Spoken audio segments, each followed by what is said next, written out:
கடவுளுக்கும் அப்பாவிற்கும் சிறு வேறுபாடுதான். கண்ணுக்குத் தெரியாதவர் கடவுள்.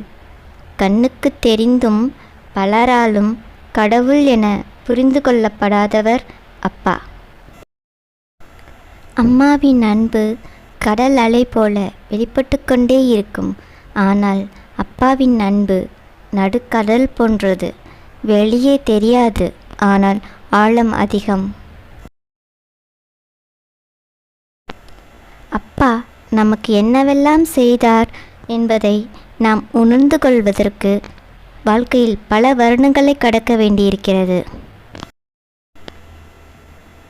தாய் நமக்காக கஷ்டப்படுவதை நம்மால் கண்டுபிடித்துவிட முடிகிறது.